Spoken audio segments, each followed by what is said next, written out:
Good morning. Storm alert weather day mode has been activated, but I'll let you know the daytime today is really not going to be that bad. It's this evening into tonight there where that concern really builds up. As far as this morning goes, you can certainly see that cloud cover across our local area at this hour, but I want to pull back and really show you the system that is setting up at play. You could already see a lot of lightning strikes along this warm front from Indiana to Illinois back to the low in Missouri, and then this trailing cold front and trough, that trough reaching all the way down to Texas. New storms are going to develop along these two areas today, and that's really what's going to bring the risk factor for us here in the Tennessee Valley. So the severe outlook overall, kind of the eastern third of the country east of the Mississippi River, you can see that level 4 risk for portions of Ohio into Kentucky. That's going to be closer to where that actual low is located. But check out this orange area that has expanded. So now at this point, the great majority of our viewing area under that level 3 enhanced risk, which really means scattered to numerous severe storms will be possible. All modes of severe weather on the table. That includes damaging high winds, isolated tornado threat, and large hail. Now, the two more likely ones that we could see are going to be the damaging high winds and large hail. Let me show you their individual maps. You can see 30% in the red for damaging wind risk, 15% down into that gold color, our far southeastern communities. This same setup for the hail. Now, as a reminder, these percentages mean a 30% probability within 25 miles of your location getting some of that hail or getting some of that wind. The tornado probabilities are lower, but when you think about and consider the damage that can come with a tornado, anytime we're seeing that 5 to now even 10% chance, this is certainly higher than what I showed you yesterday morning.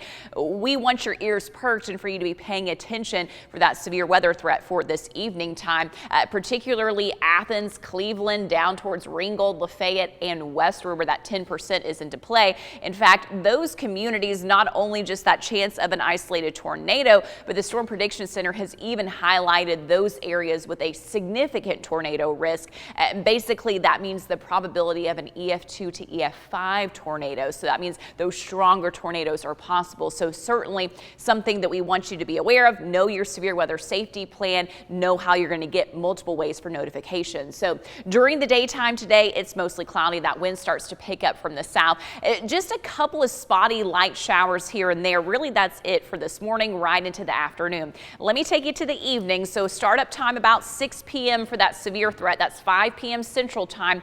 First for our northwestern communities. This is going to push eastward. Notice this diagonal line. So kind of hitting even portions of McMinn and Meigs counties at the same point as western Jackson County this evening time. That's going to keep pushing eastward, I think about 9 to 11 p.m., especially Chattanooga Metro, hit with some of those harder storms, and then continuing to push off to the east. Here's about 1:30, our far eastern communities, and then that exits. Once we get past about 2 a.m., that severe risk has really greatly diminished.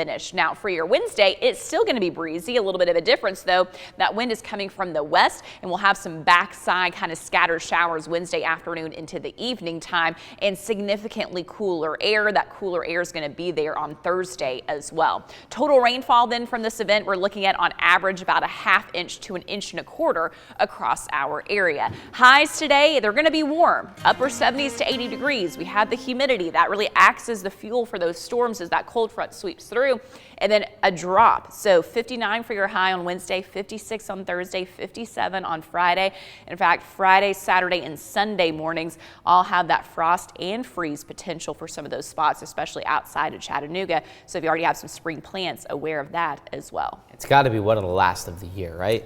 Yeah. Oh, year, but season. Of the season. Yeah. Yeah. So that would be timing out for us. All right. Thanks, Allison.